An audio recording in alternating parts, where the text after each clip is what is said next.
At kaugnay po sa sitwasyon matapos maglandfall ang bagyong Maymay, pati ang epekto ng habagat sa ilang probinsya. Makakapanayan po natin, Office of Civil Defense Spokesperson Diego Agustin Mariano. Sir Diego, magandang umaga po. Magandang umaga po. Magandang umaga dito sa ating mga tagapanood po.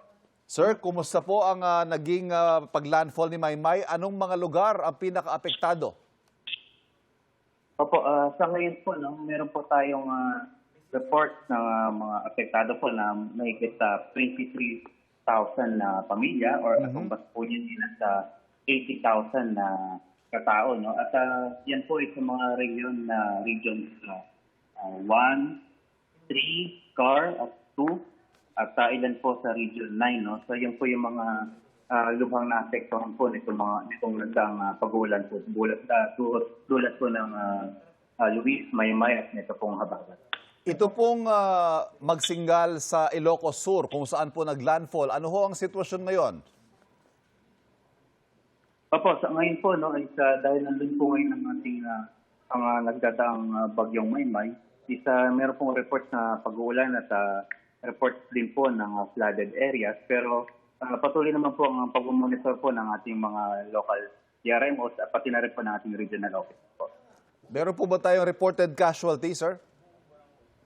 Sa ngayon po, as of reporting time, wala pa po tayong reports of casualties na dead, injured, or missing. But we have also monitored some reports na confirm pa po natin o binavalidate pa po natin. Meron pa po kaya mga isolated as we speak? Kung isolated po, wala po tayong reports of isolated areas.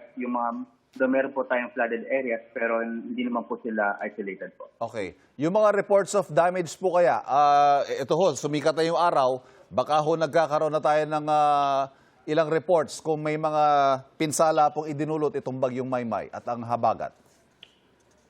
Yung complete picture po ng ating mga damage is sa mga succeeding days pa po, no? But initially, we have reports of 12 damaged houses po, no?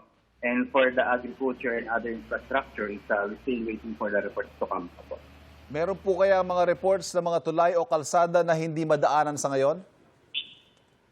As of now, tayong 12 roads and 3 bridges na apektuhan po or not passable po. No? So, ang karamihan po dyan is mga kalsada pong nasa regions 1 at CAR po.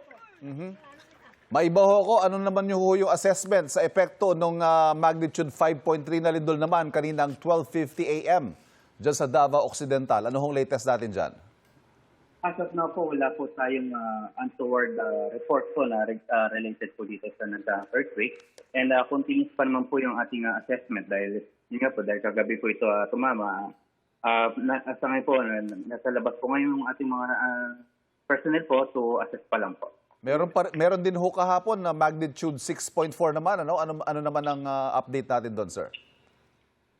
Yun po, yung magnitude 6.4 po, yun po, wala pa po tayong untoward reports po na regarding po. Sir Diego Agustin Mariano, patuloy po kami makikibalita sa inyo sa naging epekto ng bagyong Maymay at gayon din ang habagat. Pansamantala, maraming salamat po sa inyo. Maraming salamat din po. Mag-ingat po tayo. Office of Civil Defense Spokesperson Diego Agustin Mariano.